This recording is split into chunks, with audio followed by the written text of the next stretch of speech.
ওই ওই ক্যাডা রে, আমার পুকুরে কচু শাক তুলছিস ক্যাডা?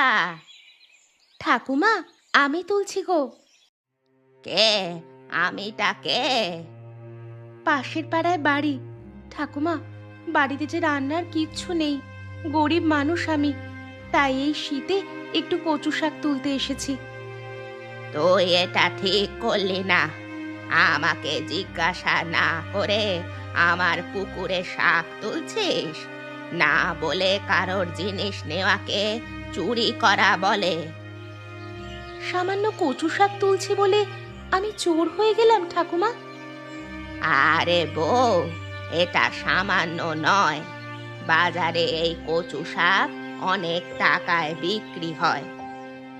বাজারে টাকা দিয়ে কিনতে পারবো না বলেই তো পুকুরের শাকটা তুলতে এসেছি। আমি রোজ এই কচু শাকগুলো বাজারে নিয়ে গিয়ে বিক্রি করি। শীতের সময় বিক্রি করে কিছু টাকা পাই।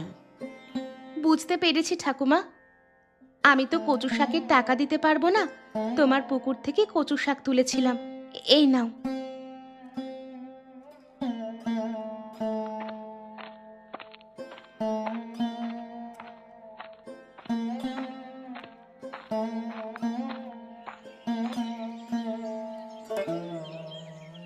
ঠাকুমা, তোমার কচু শাক কত করে?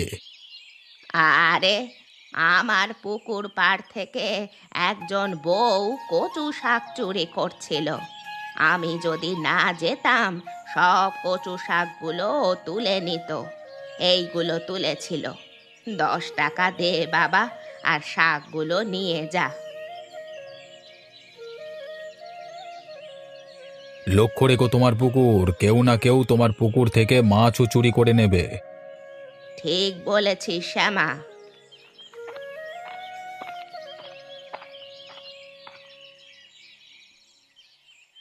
আজকে তুমি যে বলেছিলে কচু শাকের তরকারি করবে, কই তোমার কচু শাক?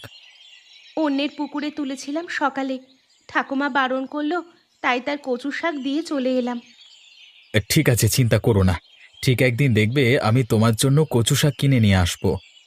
আমি নিজের কথা ভাবি না গো, তোমার আর বাচ্চাটার কথাই ভাবি। এত অভাব, তাই আর ভালো লাগে না। একটু সুস্থ হলে কাজে ঢুকে যাব। শুধু তুমি বাচ্চাটাকে একটু দেখে রেখো, হ্যাঁ? মেয়েটা আমাদের স্বপ্ন। আজ তোমাকে ডাক্তারের কাছে নিয়ে যাব,